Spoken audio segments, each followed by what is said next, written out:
చేస్తూ ఆశీర్వాదకరంగా మీరు ఉన్నట్టుగా మీరు సహాయం చేస్తున్నామని కృప చూపించమని మా రక్షకుని మీ ప్రియకుమార క్రీస్తు నామముని ప్రార్థన మీకు సమర్పిస్తున్నాం మా కన్న తండ్రి. ఆమెన్. 2 కొరింథీయులకు రాసిన పత్రిక, కొరింథీయులకు రాసిన పత్రిక, అపోస్తలుడైన పౌలు 2 కొరింథీయులకు రాసిన పత్రిక 5వ అధ్యాయము 17వ వచనం. 5వ అధ్యాయం. కాగా ఎవడైనను క్రీస్తునందున్న ఎడల వాడు నూతన సృష్టి, పాతవి గతించును, ఇదిగో క్రొత్తవాయను. చాలు. అపోస్తలుడైన పౌలు కొరింథీ సంఘానికి ఒక మాట రాస్తున్నాడు. కాగా ఎవడైనను క్రీస్తునందున్న ఎడల, కాగా ఎవడైనను క్రీస్తునందున్న ఎడల వాడు నూతన సృష్టి, పాతవి గతించును, ఇదిగో క్రొత్తవాయను. క్రీస్తునందున్న వారందరూ కూడా నూతన సృష్టి అంటున్నాడు. పాతవి గతించెను, పాత సృష్టి గతించెను అని మనం ఇక్కడ మాట కాస్త ఆలోచన చేస్తే, ఇంతకు పాత సృష్టికి ఏమైంది? క్రీస్తునందు క్రొత్త సృష్టి అవసరత ఏముంది? పాత సృష్టికి ఏమైంది? క్రీస్తునందు అన్నాడు చూడండి. క్రీస్తునందున వాడు నూతన సృష్టి అన్నాడు. క్రీస్తునందు క్రొత్త సృష్టి అవసరత ఏముంది? 2 రకాల సృష్టిలు ఉన్నాయా అని మనం ఆలోచన చేస్తే, పాత సృష్టిని చేసింది దేవుడే, పాత సృష్టిని చేసింది దేవుడే. కొత్త సృష్టిలో ఎందుకంత శ్రేష్టత దేవుడు ఉంచాడు? ఇదిగో నూతన సృష్టి అని అంటున్నాడు కదా. ఎందుకంత శ్రేష్టత కలిగింది అని మనం ఆలోచన చేస్తే, పాత సృష్టి ఆదాముతో ప్రారంభమైందండి. పాత సృష్టి ఎక్కడ ప్రారంభమైందంట? ఆదాముతో ప్రారంభమైంది. ఆదాముతో ప్రారంభమైన పాత సృష్టిలో ఏమి జరిగింది మనం ఆలోచన చేస్తే, ప్రారంభంలో చాలామంది కదా, ఒక్కొక్కరు ఎన్ని సంవత్సరాలు బ్రతికేటువంటి వారు? దగ్గరగా 1000 సంవత్సరాలు. మెతూషెల ఎన్ని సంవత్సరాలు? 969 సంవత్సరాలు. తర్వాత ఆదాము వచ్చేసి 930 సంవత్సరాలు. అంటే ఒక నరుని ఆయుష్ కాలం చూడండి. ఈ 930, 969 ఇన్ని సంవత్సరాలు మనుషులు బ్రతుకుతున్నప్పుడు వారు పిల్లల్ని అధికంగా కనేటువంటి వారు. అంటే అప్పుడు అధిక జనాభా ఉంది. అప్పుడు ఏముందంట? అధిక జనాభా ఉంది. అయితే అధిక జనాభా ఉన్నటువంటి ఆ సమయంలో, ఆ పాత సృష్టిలో ఏం జరిగింది? ఎందుకు దేవుడు పాత సృష్టిని తీసివేయాల్సి వచ్చింది? క్రొత్త సృష్టి యొక్క అవసరత ఏంటి అనేది మనం ఈరోజు తెలుసుకోవాలి. అయితే పాత సృష్టి గురించి మన ఆలోచన చేసినట్లయితే, ఆదాము మొదలుకొని నోవహు కాలానికి అనేకంగా జనాంగము అభివృద్ధి చెందారండి. అయితే నోవహు కాలంలో దేవుడు భూమిని చూసినప్పుడు దేవుని దృష్టికి నోవాహు ఒక్కడే ఎలా కనపడ్డాడంట? నీతిమంతుడుగా కనపడ్డాడంట. ఆదికాండం గమనిస్తే చూడండి, 7వ అధ్యాయం 1వ వచనంలో మాట ఉంటుంది.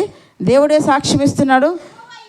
యెహోవా ఈ తరము వారిలో నీవే నా ఎదుట నీతిమంతుడు ఇంటి చూచితిని కనుక నీవును నీ ఇంటి వారిని ఓడలో ప్రవేశించుడి.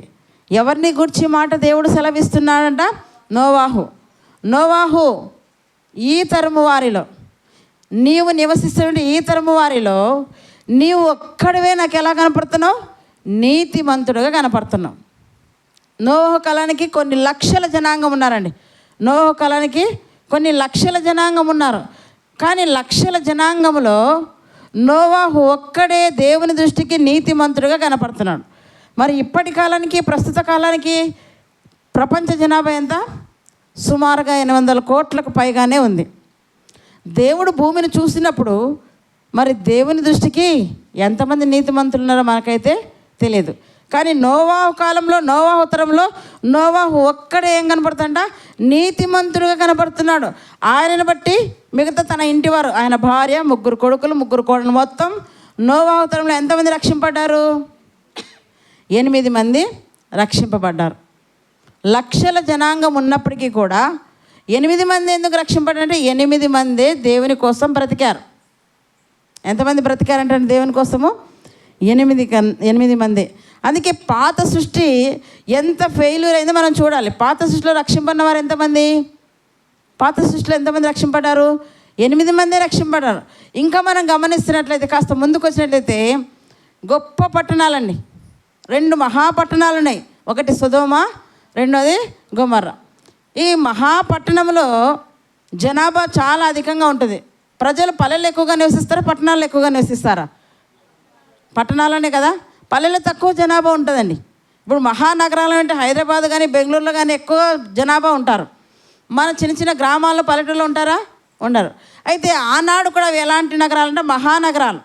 అయితే ఆ మహానగరములో, ఆ మహాపట్టణాల్లో కూడా దేవుడు చూసినప్పుడు ఎంతమంది కనపడ్డారంట దేవునికి? 4 మాత్రమే. జనాభా పెరుగుతుందా తగ్గుతుందా? రక్షింపబడిన అంటే పాత సృష్టిలో రక్షింపబడిన వారి సంఖ్య తగ్గుతూ వస్తుందా పెరుగుతూ వస్తుందా? తగ్గుతూ వస్తుంది. మొదటేమో 8 మంది రక్షింపడ్డారు, ఇప్పుడు ఎంతమంది అంట? 4 మాత్రమే రక్షింపడ్డారు.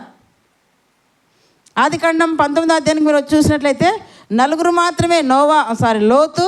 లోతు భార్య, 2 పిల్లలు, 4 మాత్రమే రక్షింపడినట్టుగా మనం చూస్తున్నాం. అయితే ఆ 4లో కూడా మనం గమనిస్తే ఆదికాండం 18వ అధ్యాయంలో అబ్రహాం బేరసారాలు ఆడతాడు కదా దేవునితో. ఏం చేస్తాడు అబ్రహాము? దేవుడు చెప్తున్నాడు, అబ్రహాం ఇదిగో నేను ఆ మహాపట్టణాలని నాశనం చేయడానికి వెళ్ళిపోతున్నాను, అగ్ని గంధకాలతో కదా ఆ పట్టణాలను కాల్చడానికి వెళ్ళిపోతున్నానంటే అప్పుడు అబ్రహాం అంటాడు, అయ్యో ఆ పట్టణంలో నా తమ్ముని కుమారుడు కదా లోతు నివసిస్తున్నాడు, ఆయన నీతిమంతుడే కదా అనేసి అబ్రహాము లోతును తప్పించడానికి దేవునితో బేరమాడుతున్నాడు. ప్రభువా, ఆ మహాపట్టణాల్లో కనీసం 50 మందిని నువ్వు రక్షిస్తావా? ఏమంటారంట? కనీసం 50 మందిని నువ్వు రక్షిస్తావా? 50 మందితో మొదలుపెట్టి అబ్రహాం ఎక్కడ దిగాడంట? 10 మందికి వచ్చేసాడంట. చివరికి 10 మంది ఉంటే రక్షిస్తావా ప్రభువా? ఎంతమంది ఉంటే చాలంటాడు? 10 మంది. సరే అబ్రహాం, నీ మాట నేనెందుకు కాదనాలి? నువ్వు నా భక్తుడివి, నా స్నేహితుడివి, నీ మాట ఎప్పుడు నేను తీసేయలేదు. సరే నీ మాట ప్రకారంగా 10 మంది ఉన్నా నేను రక్షిస్తాను. కానీ సొదొమ గొమొర్రా పట్టణంలో ఎంతమంది ఉన్నారండి? 10 మంది ఉన్నారా? 8 మంది ఉన్నారా? 4 ఉన్నారండి. ఎంతమంది? 4 మాత్రమే ఉన్నారు. అయితే ఇంకాస్త ముందుకు వచ్చినట్టు చూడండి, ఇర్మియా గ్రంథం 5వ అధ్యాయం. ఇప్పుడు 4 కాదు, ఇర్మియా గ్రంథంలో ఎంతమంది ఉంటే చాలంటారు చూడు ప్రభు. పాత సృష్టిలో ఇజ్రాయేల్ కాలంలో మొదట 8 మంది రక్షింపడ్డారు, తర్వాత 4, తర్వాత ముందుకు వచ్చేసరికి ఇప్పుడు అంతమంది కూడా అవసరం లేదు. అబ్రహాం 10 మంది ఉంటే చాలు ప్రభు రక్షిస్తావు అంటున్నాడు. ప్రభు అంటాడు 10 మందితో అవసరం లేదు నాయన. 5వ అధ్యాయం మొదటి వచనం చూడండి, ఇర్మియా గ్రంథం 5వ అధ్యాయం మొదటి వచనం. యెరూషలేము వీధులలో ఇటు అటు పరుగులెత్తు చూచి తెలుసుకొనుడి. ఏమంటారంట? యెరూషలేము వీధులు అంటే తాను ఏర్పరచుకున్న ఇశ్రాయేలు జనాంగము యెరూషలేములో నివసిస్తున్నారు. ఆ యెరూషలేము వీధుల్లో అటు ఇటు నువ్వు పరిగెత్తి చూడాలి. ఎవరికి చెప్తున్నాడు? ఇర్మియాతో కదా. అటు ఇటు నువ్వు పరిగెత్తి చూడు. యెరూషలేము వీధుల్లో ఇటు అటు పరిగెత్తి చూచి తెలుసుకొనుడి, దాన్ని రాజవీధుల్లో విచారణ చేయడి, న్యాయము జరిగించుచు నమ్మకముగా నుండి యత్నించుచున్న ఒక్కడు మీకు కనబడిన ఎడల దానిని నేను క్షమిస్తాను. 70 సంవత్సరాలు చెరలోకి వెళ్ళిపోతాడని దేవుడు చెప్పేశాడు. ప్రభువా, ఏంటి ప్రభువా, నువ్వు ఏర్పరచుకున్న జనాంగము, భూమి మీద ఉన్న జనాంగం కంటే ఇశ్రాయేలు జనాంగాన్ని ప్రత్యేకంగా నువ్వు ఏర్పాటు చేసుకున్నావు. ఆ జనాంగంకి ఇచ్చిన ఆజ్ఞలు, కట్టడలు, విధులు ఏ జనాంగంకు లేవు ప్రభువా. మరి అలాంటి జనాంగాన్ని నువ్వు 70 సంవత్సరాలు చెరలోకి పంపిస్తావా? ఎలా ప్రభు అన్నప్పుడు దేవుడు అంటున్నాడు, సరే నీ మాట ప్రకారమే కానీలే, నేను పంపను. అయితే నువ్వేం చేయాలి? ఇటు అటు ప్రాంతం అంతా, యెరూషలేం పట్టణం అంతా తిరిగి చూడు, విచారించి చూడు, అందులో న్యాయము జరిగించుచు నమ్మకముగా ఉండ యత్నించుచున్న ఒక్కడు ఉన్నా చాలు, నేనేం చేస్తాను? పట్టణాన్ని క్షమించేస్తాను. ప్రయత్నం చేస్తే చాలు అంటున్నాడండి. పాత సృష్టిలో ఏం చేస్తే చాలు అంటున్నాడు? నమ్మకంగా ఉండడానికి, న్యాయంగా కదా నడుచుకోవడానికి ప్రయత్నం చేస్తే చాలు. ఆ ఒక్కని బట్టి నేనేం చేస్తాను తెలుసా? ఆ పట్టణాన్ని నేను క్షమిస్తాను. అంటే పాత సృష్టి ఎంత ఫెయిల్యూర్ అయిందో మనం ఆలోచన చేయాలి. పాత సృష్టిలో ఎంత తక్కువగా మనుషులు రక్షింపడం మనం చూడాలి కదా. మిగతా జనాల కంటే ఇశ్రాయేల్ జనాంగాన్ని దేవుడు ప్రతిష్ఠిత జనము ఇశ్రాయేలు కదా. అందుకే దేవుడు అంటాడు ఒక్కడుంటే చాలంటున్నాడు. రోమపత్రిక అంట, ఒక్కడును లేడు నీతిమంతుడు ఒక్కడు కూడా లేడంటాడు. ఒక్కడు చాలయ్యా నేను యెరూషలేం పట్టణాన్ని క్షమించడానికి, ఈరోజు అనంతపురం పట్టణాన్ని కాపాడడానికి ఒక్కడు చాలు నీతిమంతుడు. ఒక్కరిని బట్టేనే నేను క్షమిస్తాను. మరి ఉన్నారా? ఒకసారి మనం పరీక్షించుకోవాలి. దేశంలో, ప్రపంచంలో కదా 2025 సంవత్సరం మనం ఆలోచన చేస్తే ఎంతోమంది నీతిమంతులను మనం పోగొట్టుకున్నామండి. భక్తులను మనం కోల్పోయాం. ప్రవీణ్ పగడాల గారు గొప్ప భక్తుడండి. ప్రకాష్ గంటేల గారు గొప్ప భక్తుడండి.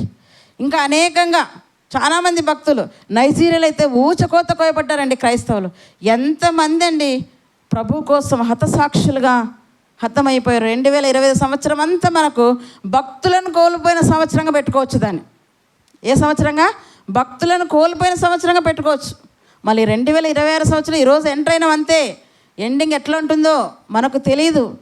ఎప్పుడు కూడా ఈరోజు ఉన్నంత సంతోషం చివరిదాకా ఉంటుంది అనుకోవద్దండి. ఏ క్షణమైనా ఏ రోజు ఏది జరుగుతుందో మనకు తెలియదు.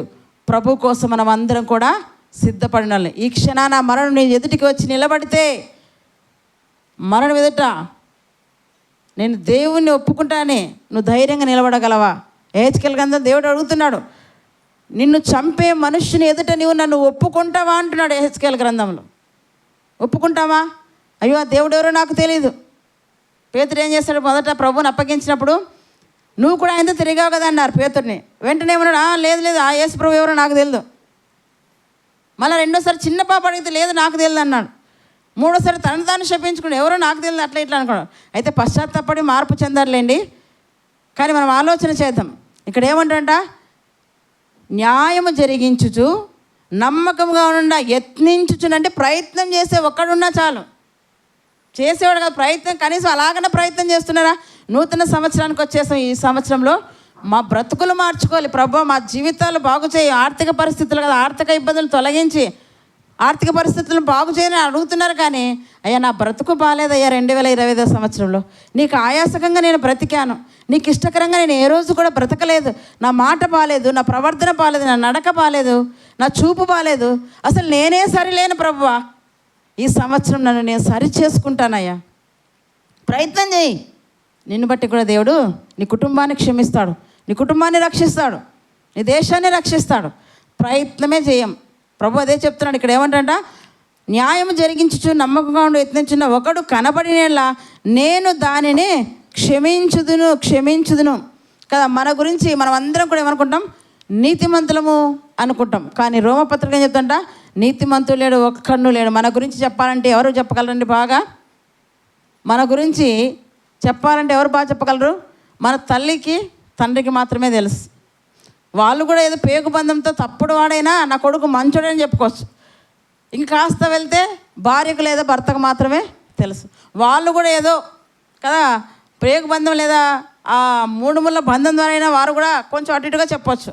కానీ నీ గురించి ఉన్నది ఉన్నట్టుగా చెప్పేవాడు ఎవరో తెలుసా? దేవుడు. దావీదు గారిని ఏమన్నాడు దేవుడు? ఇతడు నా హృదయానుసారుడు అన్నాడు.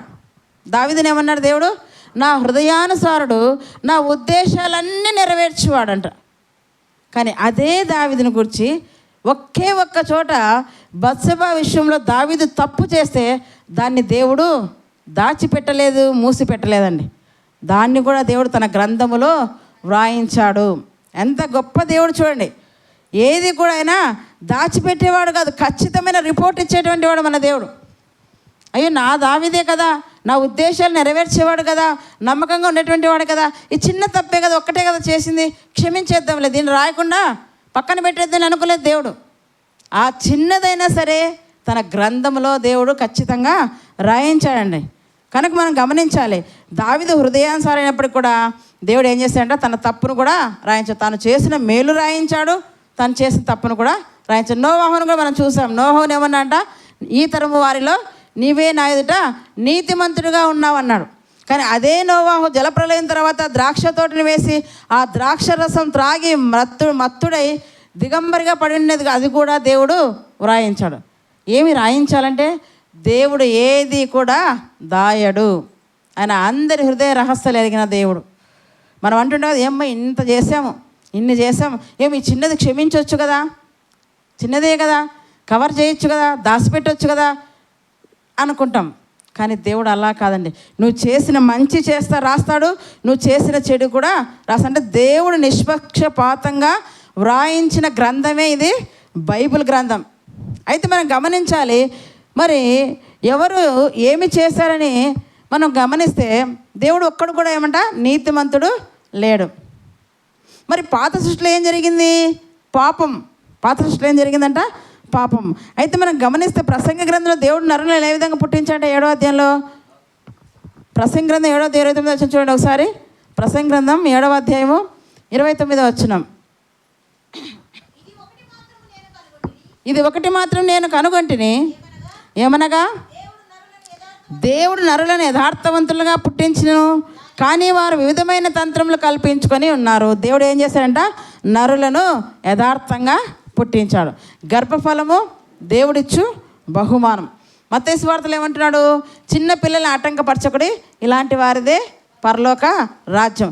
అంటే మనం గమనిస్తే మనకు ఒక మాట కదా మన వినికిల్లో వినపడుతుంటుంది, జన్మతః మనము పాపులం అంటున్నాం. పాత సృష్టిలో పాపం జరిగింది. అయితే పుట్టుకతోనే అంటే ఆదాము చేసిన పాపము అలా వెంట వస్తూనే ఉందని అనుకుంటున్నారు. కానీ ప్రభు ఏమంటాడు? దేవుడు నరులను యథార్థవంతులుగా పుట్టించానంటున్నాడు. గర్భఫలం యెహోవా ఇచ్చు బహుమానం అంటున్నాడు. చిన్నపిల్లల ఆటంకపరచకుడు, ఇలాంటి వారిదే పరలోక రాజ్యం అంటున్నాడు. ఇంకా మనం ఏమేమి తీర్పు చేస్తామంటే, అవయవ లోపాలు ఉన్న వారిని చూసామనుకోండి, ఎవరినన్నా కాలు లేదు, చెయ్యి లేదు, కళ్ళు లేవు అనుకోండి, వారిని చూసి వెంటనే ఏమంటాం? పోయిన జన్మలో ఏం పాపం చేశాడు అందుకే గుడ్డోడుగా పుట్టాడు. పోయిన జన్మలో ఏ పాపం చేస్తాడు అందుకే కాళ్ళు లేవు, చేతులు లేవు కదా, నోరు లేదు, ఇలా అంటాం. వెంటనే ఏం చేస్తాం? వీడు పాపం చేశారా, వీని తల్లిదండ్రులు పాపం చేశారా అనేసి మనకు మనమే చెప్పేస్తుంటాం. కానీ బైబిల్ చెప్తుంది, ప్రభువైన యేసుక్రీస్తు వారు చెప్తున్నారు. ఇదే సందర్భం యోహాను సువార్త 9వ అధ్యాయంలో మనం గమనిస్తే అక్కడ పుట్టుకతోనే గుడ్డివాడు ఉంటాడు. శిష్యులు కూడా అదే సందేహంతో అడిగారు, ప్రభువా వీడు పుట్టుకతో గుడ్డివాడుగా పుట్టుటకు గల కారణం వీడు పాపం చేసినా, వీని కన్నవారు పాపం చేసినా? ఎందుకంటే జన్మతా పాపం ఉంది కనుకనే మనకి ఇలా వచ్చేసింది అనుకుంటున్నారు. కానీ ప్రభు వెంటనే అంటాడు, వీడైనను పాపం చేయలేదు, వీని తల్లిదండ్రులైనను పాపం చేయలేదు, కానీ వీని యందు ఏమంట దేవుని క్రియలు బయలు పడుటకే వీడిలాగా పుట్టాడు. అప్పుడప్పుడు మనం అనుకుంటుంటాం కదా, కన్ను లేనివాడు అనుకుంటారు, కన్నున్నవాడు అనుకుంటాడు, కన్ను లేనివాడు చూసి తక్కువగా చూస్తాడు. అయితే మనం చెప్తున్నాం, అవయవాలు ఎంత విలువైనవో మనం తెలుసుకోవాలి. ఒక భిక్షగాడంట మందిరం దగ్గర కూర్చొని వచ్చిపోయే వాళ్ళందరినీ చూస్తున్నా అంటండి. ఒక భిక్షగాడు ఏం చేస్తున్నాడంట, అడుక్కుంటూ వచ్చిపోయే వాళ్ళందరినీ చూస్తున్నాడు. ఈలోగా ఒక మంత్రి వచ్చాడండి, ఆయనను చూశాడు. చూసి, మీ పరిస్థితే బాగుందయ్యా, ఏంటో నా స్థితి ఇలా ఉంది, మందిరంలోకి వచ్చే వాళ్ళంతా చాలా రిచ్గా గొప్పగా ఉన్నతంగా ఉన్నారు, నేను చూస్తే ఇలాగే అడుక్కుంటున్నాను, నా స్థితి ఏమీ బాగలేదన్నప్పుడు ఆ మంత్రి అన్నాడంట, సరేనయ్యా నువ్వైతే భిక్షగానే ఉన్నావు, నేను ఒకటి అడుగుతాను ఇస్తావా అనంట. ఏంటంటే, నీకు 2 కళ్ళు నాకు ఇస్తావా, నీకు 1 కోటి రూపాయలు ఇస్తాను. ఎంత? 1 కోటి రూపాయలు ఇస్తాను, నీ 2 కళ్ళు నాకు ఇవ్వు అన్నాడు. లేదు లేదు నాకు కళ్ళు కావాలి, కళ్ళు లేకపోతే ఎలా అట్లా అన్నాడు. సరేలే కళ్ళు వద్దులే, నీ చేతులు ఇస్తావా, 1 కోటి రూపాయలు ఇస్తా అన్నాడు. ఇవ్వను అన్నాడు. కాళ్ళు ఇస్తావా అంటే ఇవ్వను అన్నాడు. ఇప్పుడు చెప్తున్నాడు, డబ్బు ఎలాగైనా సంపాదించవచ్చు, కానీ అవయవాలు పోతే తిరిగి అవయవాలు రావు. నీకు అవయవాలు చక్కగా దేవుడు నీకు ఇచ్చాడంటే దేవుడు ఎంత గొప్పవాడో నువ్వు తెలుసుకోవాలి. నువ్వేమంటున్నావు? దేవుడు అన్యాయం చేశాడు, కొంతనేమో గొప్పవారిగా ఉంచాడు, కొందరేమో పేదవారిగా ఉంచాడు అంటున్నావు. లేదు లేదు, మాకిచ్చిన అవయవాలతో మేము కష్టపడి పని చేసి సంపాదించుకుని ఈ స్థితిలో ఉన్నాం. నువ్వు పని పాటు చేయకుండా అడుక్కుంటూ వాళ్ళు బాగున్నారు వీళ్ళు బాగున్నారు, నా స్థితి ఏంటి ఇలా ఉందని మీరు అనుకుంటున్నారు. కానీ దేవుడు నీకు ఇచ్చిన అవయవాలతో నువ్వేం చేయాలంట? పని చేసి దేవుణ్ణి మహిమపరచాలి. కనుక దేవుని సృష్టిలో మరి మనం ఆలోచన చేసినట్లయితే ఏమంటాడు? పాత సృష్టిలో ఏముందంట? పాతవి గతించని, ఇదిగో క్రొత్తవాయిని అంటున్నాం మనం. మరి గమనించినట్లయితే చూడండి, విలువైన అవయవాలు దేవుడు మనకిచ్చాండి. అయితే ఈ అవయవాలతో మనం ఏం చేయాలంట? దేవుణ్ణి మహిమపరచాలి. మీ దేహముతో దేవుణ్ణి మహిమపరచుడి. మీకు ఇచ్చిన అవయవాలతో కదా మీరు ఏం చేయాలంట? దేవుణ్ణి మహిమపరచుడి. రోమపత్రిక 3వ అధ్యాయం చూడండి. మనుషులందరికీ ఒక్కసారే జన్మ, ఒక్కసారే తీర్పు కదా, ఒక్కసారే మరణం. కనుక ఉన్న జన్మలోనే మనం ప్రభుని గురించి తెలుసుకొని ప్రభు కోసం బ్రతికి చనిపోవాలి. రోమపత్రిక 3వ అధ్యాయం చూడండి, 23 వచ్చిన ఏం చెప్తున్నాడు? ఏ భేదమును లేదు, అందరూ పాపము చేసి దేవుడు అనుగ్రహించి మహిమను పొందలేకపోతున్నాను. ఏ భేదమును లేదు, ఏ భేదము లేదంటున్నాడు దేవుడు. ప్రాంతీయ భేదము లేదు, కుల భేదము లేదు, వర్గభేదము లేదు, వర్ణభేదము లేదు, తెల్లోళ్ళు నల్లోళ్ళు, పొట్టోళ్ళు పొడుగోళ్ళు, కదా. ఇలా ఏ భేదము లేదు, అందరూ ఏం చేశారంట? పాపము చేసి. పాపము చేస్తే వస్తుందా? స్వతహాగా కదా ఆదాములో నుంచి ప్రవహిస్తుందా? ఇక్కడ ఏం చెప్తుంది స్పష్టంగా మనకు లేఖనం? అందరూ ఏం చేశారంట? పాపము చేసి. పాపము చేసి అంటే పాత సృష్టిలో పాపము ఎక్కడ ఉంది అంటే మనుష్యులలో పాపం ఉంది. పాత సృష్టిలో మనుష్యులలో ఆదాము అవ్వలు ఏదైనా వనంలో స్వేచ్ఛగా ఉన్నారండి. కానీ ఎప్పుడైతే మరి అవ్వ ఏం చేసిందంటే అపవాది మాట విని దేవుడు తినవద్దన్న పండు తిని ఏం తెచ్చింది లోకంలోనికి? పాపం. అంటే దేవుని ఆజ్ఞ ఏం చేసిందామా? అతిక్రమించింది. చేసింటేనే పాపం వచ్చింది. అమ్మ ఇది చెయ్యొద్దు అంటే అది చేసింది కనుక అక్కడ ఏమొచ్చిందంట? పాపము లోకంలోనికి ప్రవేశించింది. దేవుడు మనిషిని ఎప్పుడు కూడా బలవంతంగా నా దగ్గరికి రానాడు, స్వేచ్ఛనిస్తాడు.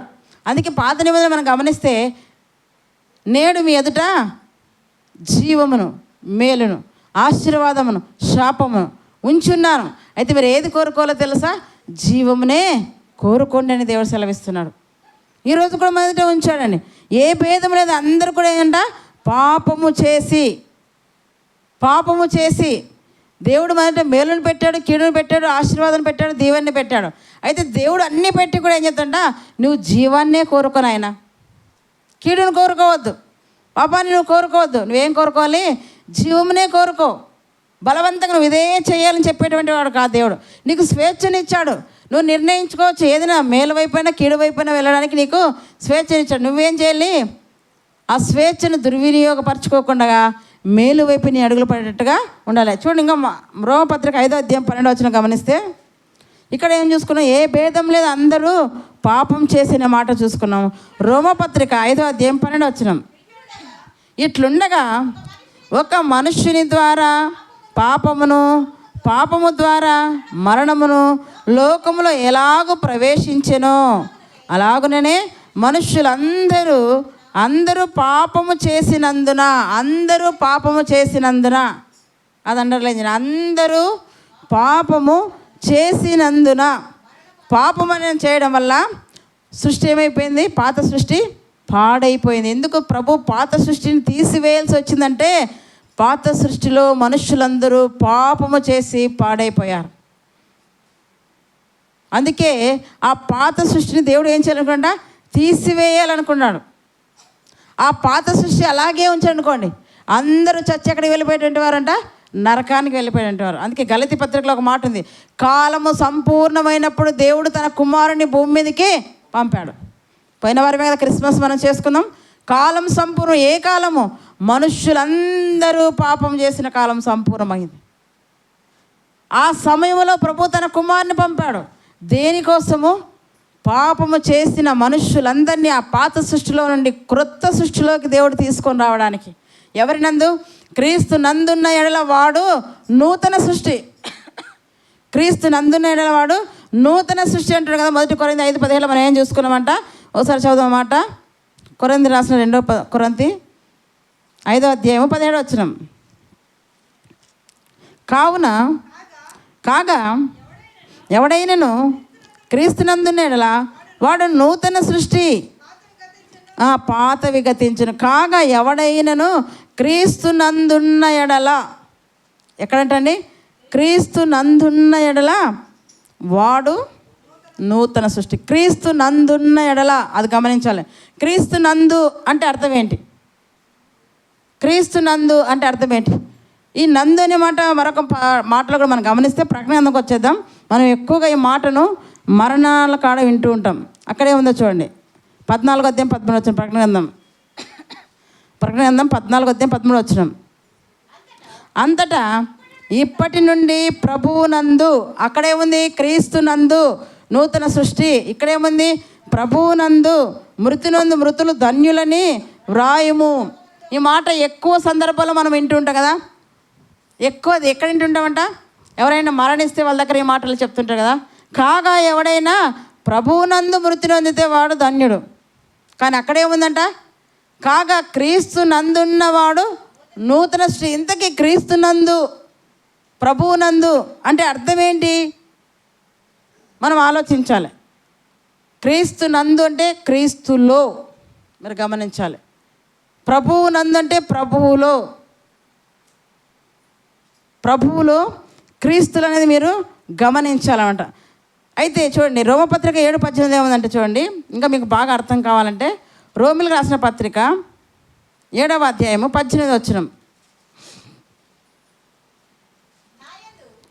7:18 నా యందు అనగా నా శరీరమందు మంచిది ఏది నివసింపదని నేను. ఇక్కడ మీరు గమనిద్దాం, అక్కడ ఏం చూసుకున్నాం? క్రీస్తు నందు అనే మాట చూసుకున్నాం కొరింథీ పత్రికలో. ప్రకటనలో ఏమనుకున్నాం? ప్రభువు నందు అనుకున్నాం. ఇక్కడ పౌలు గారు ఏమంటున్నారు? నా యందు అంటే నాలో, క్రీస్తు నందు అంటే క్రీస్తులో, ప్రభువు నందు అంటే ప్రభువులో. ఇక్కడ ఏమన్నాడు? నా యందు అంటే నా శరీరంలో అని అర్థమైందండి. క్రీస్తు నందు అంటే క్రీస్తు శరీరంలో ఉన్నవాడు. చెప్పండి, క్రీస్తు నందు ఉన్నవాడు నూతన సృష్టి. అంటే క్రీస్తు నందు అంటే అర్థం ఏంటి? క్రీస్తు శరీరములో. ఇక్కడ ఏమన్నాడు పౌలు గారు? నా యందు అంటే నా శరీరం అంటారు. నా యందు అనగా అంటూ అర్థం కాదని, నా యందు అంటూ అనగా నా శరీరమందు. నా యందు అంటే అర్థం ఏంటి తెలుసా? నా శరీరమందు. ప్రభువు నందు అంటే ప్రభు శరీరమందు. క్రీస్తు నందు అంటే క్రీస్తు శరీరమందు. అంటే క్రీస్తు శరీరము అంటే ఎక్కడుంది చెప్పండి? క్రీస్తు నందు నిలవాడు నూతన సృష్టి. క్రీస్తు శరీరం అందున్నవాడు నూతన సృష్టి. ఇంత క్రీస్తు శరీరం ఎక్కడ ఉంది? మీకు అన్నీ అర్థం కావాలి. మీరు పాతవి గతించిన అంటున్నారు, పాత సృష్టి తీసివేయబడింది అంటున్నారు. నూతన సృష్టిగా నువ్వు మారాలంటే క్రీస్తులోనే ఉండాలి, క్రీస్తు శరీరంలో ఉండాలి. ఇంతగా క్రీస్తు శరీరం అంటే ఏంటో చూద్దాం. కొలస్సీలకు రాసిన పత్రిక 1వ అధ్యాయము 18 వచనం. కొలస్సీలకు రాసిన పత్రిక 1వ అధ్యాయము 18 వచనం చూద్దాం. కొలస్సీ 1:18. సంఘము అను శరీరమునకు ఆయనే శిరస్సు. క్రీస్తు శరీరం ఎక్కడుందండి? క్రీస్తు శరీరం ఎక్కడుంది? సంఘం. క్రీస్తు శరీరం అనగా సంఘం. క్రీస్తు నందున్నవాడు నూతన సృష్టి. ఇప్పుడు చెప్పండి, సంఘములో ఉన్నవాడు క్రీస్తు శరీరం ఏంటి? సంఘం. రాయబడింది అక్కడ, సంఘములో ఉన్నవాడు నూతన సృష్టి. ఎందుకు? బయట ఉన్నవాడు ఎందుకు కాడు?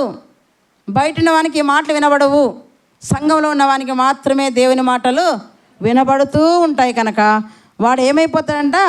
కాలం గడిచే కొద్దీ ప్రభువులో ఎదుగుతూ ఉంటాడు కదా. మనం గమనిస్తే ఉంటాడు. ఇక్కడ చదువుదాం మరి ఒకసారి ఆ మాట. సంఘమను శరీరమునకు ఆయనే శిరస్సు. సంఘమను శరీరమునకు. సంఘం అనే శరీరం ఎవరిది? క్రీస్తుది. ఈ శరీరంలో మనం ఎలా ఉండాలంట? అవయవాలుగా ఉండాలి. క్రీస్తు సంఘమునందు ఎలా ఉండంట? ఇక్కడ ఏమన్నాడు? సంఘమును శరీరమునకు ఆయనే శిరస్సు అనే మాట మనం గమనిస్తున్నాం. కనుక క్రీస్తుని శరీరమునకు అవయవాలుగా మనము ఉండాలి. క్రీస్తుని శరీరానికి ఎలా ఉండాలంటే మనము అవయవాలుగా ఉండాలి. శరీరం ఒంటిగా ఉంటే ఏమైపోతుంది? మృతమైపోతుంది కదా. అందులో ఆత్మ లేకపోతే. శరీరంలో చెయ్యి ఉంటేనే చెయ్యికి చలనము, చెయ్యికి విలువ. అవునా? చెయ్యి శరీరంలో ఉండకుండా బయట తెగిపడేది అనుకో, అది ప్రయోజనమా? పనికొస్తుందా? దానికి ఏమైనా విలువ ఉందా? చలనం ఉందా? జీవించగలదా? పని చేయగలదా? ఏమీ లేదు. అవయవాలు ఎక్కడుండాలి? శరీరంతో అంటుకట్టుబడి ఉండాలి అవయవాలు. అవునా కాదా? ఇప్పుడు మనం అందరం కూడా ఎవరమంట? క్రీస్తు శరీరంలో అవయవాలం. సంఘం అనే క్రీస్తు శరీరానికి మనం అందరం అవయవాలము. అంటే అంటుకట్టిపడి ఉండాలి. అందుకే మీకు బాగా అర్థంగా అంటే యోహాను సువార్త 15వ అధ్యాయంలో ఒక మాట అంటాడు, నేను ద్రాక్షావళిని, మీరు తీగలు. నా యందు అంటుకట్టుబడి ఉంటేనే మీరు ఫలిస్తారు. తీగ ద్రాక్షావళిలో ఉంటేనే మీరు ఫలిస్తారు. ద్రాక్షావళిని వేరైపోయింది తీగ ఏమైపోతుందంట? దాన్ని పోగు చేసి అగ్నిలోకి వేసేస్తారు. కనుక మనం గమనించాలి. ఇక్కడ నూతన సృష్టి అంటే ఏం చెప్తున్నారు ఇంకా మీకు బాగా అర్థం కాదంటే మత్తయి సువార్త 19వ అధ్యాయము 28వ వచనంలో పేతురు గారు ఒక మాట చెప్తున్నారు చూడండి. 19వ అధ్యాయం 28వ వచనం, నూతన సృష్టి అనే దాని గురించి. యేసు వారితో ఇట్లా నేను ప్రపంచ పునర్జననమందు మనుష్య కుమారుడు తన మహిమ గల సింహాసనం మీద ఆసీనుడైండును. ప్రపంచ పునర్జననమందు అని చూడండి. పేతురుతో ఏమంటంట, యేసువారి తిట్లను ప్రపంచ పునర్జననమందు, పునఃస్థితి స్థాపన ఎందున్నది కింద. పునర్జననమందు అనే మాట మన వాళ్ళు పట్టుకొని ఏమంటారంటే, దేవుడు ఇప్పుడున్న ఆకాశాన్ని భూమిని తీసివేసి ఇంకొక ఆకాశాన్ని భూమిని కలిగించి అందులో 7 ఏళ్ళు కదా పరిపాలన జరుగుతుందంట. 7 ఏళ్ళు శ్రమల కాలం అంట, 1000 ఏళ్ళు ప్రభు దిగి వస్తాడంట. రకరకాలుగా అండి వాక్యాన్ని ఏం చేస్తుంటే వక్రీకరిస్తున్నారు. ఇక్కడ ప్రభు చెప్పిన దాన్ని కాస్త ఆలోచించాలి. ప్రపంచ పునర్జననమందు అనే మాట మనం గమనిస్తున్నాం. ప్రపంచ పునర్జననమందు అనే మాట మనము గమనిస్తున్నాం. పునర్జన్మందు అంటున్నాడంటే మనం దాన్ని కాస్త ఆలోచించాలి. ఇది ఎప్పుడు జరుగుతుందని మనం ఆలోచించాలి. ఎక్కడ మనం ఆలోచిస్తే తీతుకు రాసినటువంటి పత్రిక చూడండి, 3వ అధ్యాయము. ప్రపంచ పునర్జననమందు అని అక్కడ అన్నాడు. అయితే ప్రపంచ పునర్జననం అనేది ఎలా అని మనకు అర్థం కావాలంటే తీతుకు రాసిన పత్రిక 3వ అధ్యాయము 5వ వచనం. మనము నీతిని అనుసరించి చేసిన క్రియల మూలముగా కాక తన కనికరము చొప్పుననే పునర్జనన సంబంధమైన స్నానము. ఇదే మాట మత్తయి సువార్త మనం చూసాం కదా, ప్రపంచ జననమందు. ఇక్కడేముందంట, పునర్జన్మ సంబంధమైన స్నానం. మాకు స్నానాలంటే 2 రకాలుగా తెలుసండి. ఏంటి? 1 ఒళ్ళు స్నానం, 2 తల స్నానం. ప్రపంచ పునర్జన్మ స్నానం మాకు తెలీదు. అక్కడ అదే చెప్తున్నా, బాగా ఆలోచించండి. ఏమంటే పునర్జన్మ సంబంధమైన స్నానము ద్వారా పరిశుద్ధాత్మ మనకు నూతన స్వభావం కలుగట చేయడం ద్వారా మనలను రక్షించెను. పునర్జన్మ సంబంధమైన స్నానం అంటే ఏంట్లేదండి, బాప్తిస్మం. మారు మనస్సు పొందుకొని, ప్రపంచమంతా మారు మనస్సు పొందుకొని బాప్తిస్మం తీసుకుంటే వాడు క్రీస్తు నందు నూతన సృష్టిగా మార్చబడతాడు. మార్చబడిన వ్యక్తి ఎక్కడ ఉండాలి? సంఘముతో అంటు కట్టబడి ఉండాలి. సంఘానికి వేరై నువ్వేమి కూడా చేయలేవు. సంఘములో ఉంటేనే నీకు అభివృద్ధి, సంఘములో ఉంటేనే నీకు జీవం. కొమ్మలు కదా ఎక్కడ ఉండాలి? తీగలు ఎక్కడ ఉండాలి? కొమ్మలో ఉండాలి. తీగ పక్కకు ఉంది అనుకోండి, దానికి జీవం అందుతుందా? జీవం అందుతుందా? ఎండిపోతుందా? బాగున్నా అనుకుంటుంది అంతే కదా. సంఘానికి వేరేని మీరు ఏమి చేయలేరంటున్నాడు ప్రభు. సంఘంతో అంటుకట్టుబడి ఉంటే దేవుని మాటల ద్వారా దేవుడు మీకు జీవాన్ని అనుగ్రహిస్తాడు. ఇక్కడ ఏమంటాడంట, ప్రపంచ పునర్జన్మ అనే మాట మనం గమనిస్తే ఇక్కడ ఏం చెప్తున్నాడు, పునర్జన్మ సంబంధమైన స్నానం ద్వారాను అనే మాట మనకి ఇక్కడ తెలియచేస్తున్నాడు. పునర్జన్మ సంబంధమైన స్నానం అని అంటే ఇంకా మీరు బాగా దానియేలు గ్రంథం 12వ అధ్యాయం చూడండి. దానియేలు గ్రంథం 12వ అధ్యాయం 2వ వచనం. ఎక్కడెక్కడ రాశాడు చూడండి. వాక్యం మనకు కొంత ఇచ్చట కొంత అచ్చట దొరుకుతుంది, కానీ ఒకే చోట మనకైతే వాక్యము ఉండదు. కొంత ఇచ్చట కొంత అచ్చట. 12వ అధ్యాయము 2వ వచనం.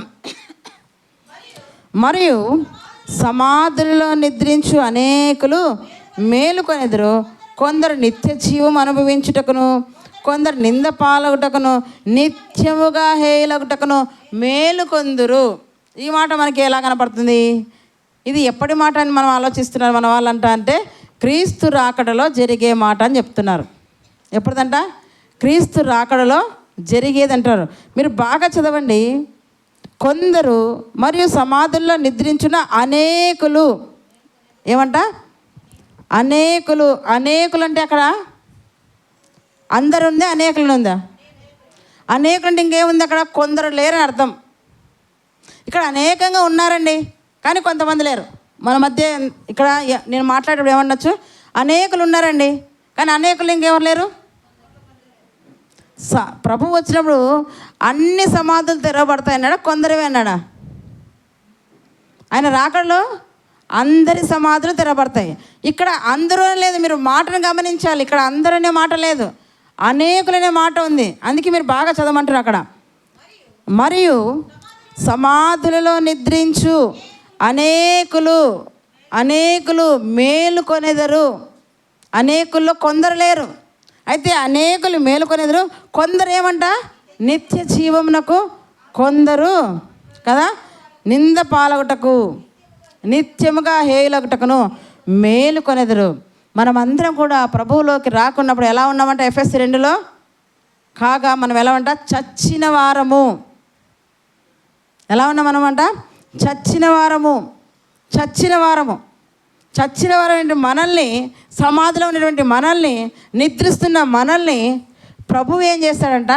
తన రక్తముతో కడిగి శుద్ధి చేసి పవిత్రపరిచి పునర్జన్మ సంబంధమైన స్నానం ద్వారా మనల్ని రక్షించి సంఘములోనికి చేరిస్తే, సంఘంలో ఉంటూ కూడా మళ్ళీ ఏం చేస్తున్నామంట? తిరిగి లోకంలో జీవిస్తున్నాం. అయితే నువ్వు పాత సృష్టిగానే ఉన్నావేమో. పాత సృష్టిలో పాపం చేయబడి కొంతమంది మాత్రమే రక్షింపడ్డారు. కానీ నువ్వు నూతన సృష్టిగా మార్చబడిన తర్వాత సంఘానికి అంటుకట్టబడి నీవు ఉండాలి. నూతన సృష్టిగా ప్రభువు తన రక్తంతో కడిగి మనల్ని ఏం చేశాడంట? సంఘములో చేర్చాడండి. సంఘములో చేర్చినప్పుడు ఏం చేయాలంట? అనుదినము సంఘముతో అంటుకట్టబడి ఉండాలి. మీ రక్తం ఎక్కడుందంటే మీరు ఏం చెప్తారు చెప్పండి? మీ రక్తం ఎక్కడుంది అంటారు. నేను ఎక్కడుంది మీ రక్తం? నేను డౌట్ ఉందో లేదంటగా, మాకు రక్తమే లేదు, మేము బ్రతుకుతున్నాం, జీవిస్తున్నట్టుగా. మీ రక్తం ఎక్కడుంది? మీ శరీరంలోనే ఉంది. అవునా? మీ రక్తం ఎక్కడుంది? మీ శరీరంలోనే ఉంది. మరి క్రీస్తు రక్తం ఎక్కడుంది? క్రీస్తు రక్తం ఎక్కడుంది? సంఘమును తన శరీరంలో. సంఘములో ఏముంది? బల్ల ఉంది. సంఘములో మనం తీసుకుంటాం కదా ప్రతి వారము ఆయన రక్తమును, ఆయన శరీరమును. దాన్ని తీసుకున్నవాడు ఏమంట? నిత్యము జీవిస్తాడు. ఎక్కడెక్కడ దేవుడు ఎన్ని మెలకలు పెట్టాడో చూడండి. మన రక్తమే మన శరీరంలో ఉందని చెప్పుకుంటున్నాం. మరి క్రీస్తు రక్తం ఎక్కడ ఉందంట? సంఘమును తన శరీరంలో ఉంది. అందుకే ప్రతి వారం కూడా నువ్వు ఏం చేయాలంటే మానక సంఘానికి రావాలి. 2025 సంవత్సరంలో ఎన్ని వారాలు నువ్వు సంఘం మానేసావో, ఎన్ని వారాలు ప్రభువుని దుఃఖపెట్టావో, ఎన్ని వారాలు ఆయన ఆయాసపరిచావు, ఎన్ని వారాలు ఆయన నీ క్రియలను బట్టి దుఃఖించాడు, ఏడ్చాడు. అయితే నూతన సంవత్సరంలో కూడా దేవుడు నీకు అవకాశం ఇచ్చాడు. పోనీ ఈ సంవత్సరమైనా చూద్దాం, నా బిడ్డను మారుతుందేమో. ఈ సంవత్సరమైనా ఖచ్చితంగా తన బ్రతుకును మార్చుకొని చక్కగా నా దగ్గరికి వస్తుందేమో. దేవుడు నీకు ఈ సంవత్సరాన్ని బహుమానంగా ఇచ్చాడు. 52 వారాల్లో, సంవత్సరానికి ఎన్ని వారాలండి? 52 వారాలు. 52 వారాలు వచ్చారని వారి చేతులు ఎత్తండి. 52 వారాలు సంఘంలో ఉన్నారన్నవారు ఒక్క పర్సన్ మాత్రమే. మిగతా వాళ్ళు నువ్వు భలే చెప్తావమ్మా, ఆదివారం వస్తే మాకు పెళ్ళిళ్ళు ఉంటాయి, శ్రీమంతాలు ఉంటాయి, మెచ్యూర్ ఫంక్షన్స్ ఉంటాయి కదా. ఈరోజు కూడా చాలామంది ఆబ్సెంట్. ఎందుకంటే డ్యూటీలో, ఎందుకంటే అధికారులకు కదా, వారికి ఏదో స్వీటో కేకో ఇచ్చి రావాలని. న్యూ ఇయర్లో మొదటి రోజు, మొదటి దినాన ప్రభువు సంఘంలో ఉండి ప్రభువు మాటలు విని బలపడాల్సింది పోయి ఎక్కడున్నారంట? ఇంకేం చెప్పాలి? నేను ఆలోచన చేయండి. క్రీస్తు శరీరంలో నీవు ఉంటూ క్రీస్తు రక్తాన్ని నువ్వు స్వీకరిస్తే క్రీస్తే నీ ఎందుకు జీవిస్తాడు. అందుకే ఆయన ఏం చెప్తారు చూడండి, మనం గమనిస్తే గలతీయులకు రాసిన పత్రిక పౌలు గారు అంటున్నారు చూడండి,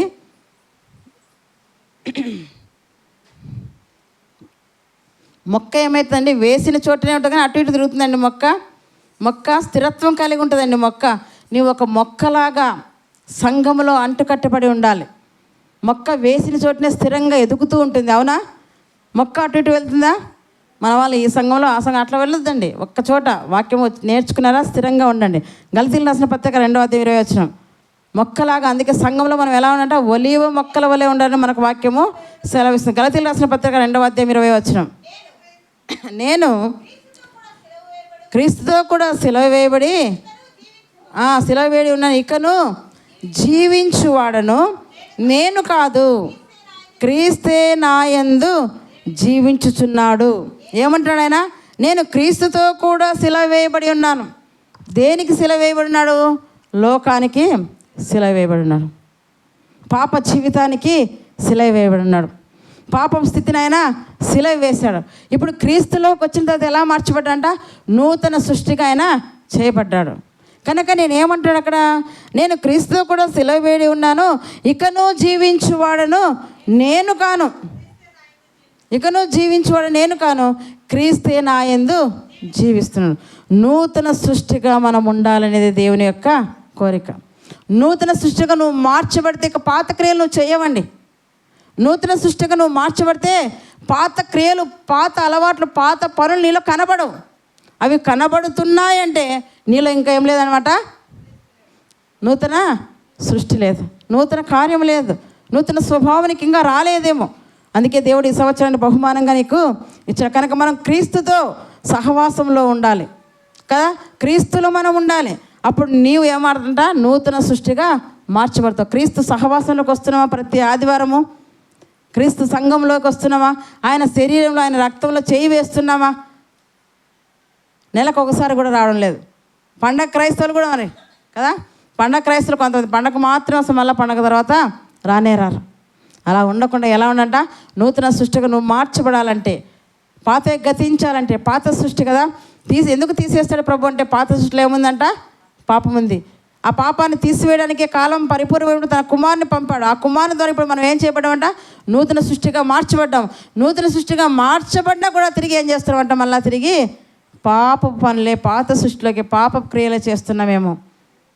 ఇంకా నవీన స్వభావం ధరించుకోలేక మాటి మాటికి అటు ఇటు వెళ్తూ తిరుగుతున్నామేమో. ఒక మొక్కలాగా, ఒలివ మొక్కలాగా సంఘంలో స్థిరంగానే ఉండాలని ఈరోజు వాక్యం ద్వారా దేవుడు మనల్ని హెచ్చరిస్తాడు. కనుక కాలం గడిచే కొద్దీ మనలో ఎవరు కనపడాలి, ఆ క్రీస్తు కనపడాలి. నువ్వు ఎక్కడ ఉండాలంట, క్రీస్తులో ఉండాలి. నిన్ను చూస్తే క్రీస్తుని చూసినట్టుగా ఉండాలి, నీ మాట క్రీస్తు మాటలాగా ఉండాలి, నీ పలుకు క్రీస్తులాగా ఉండాలి, నీ స్వభావం ఎలా ఉండాలంట, క్రీస్తు స్వారూప్యంలోకి నువ్వు రావాలి.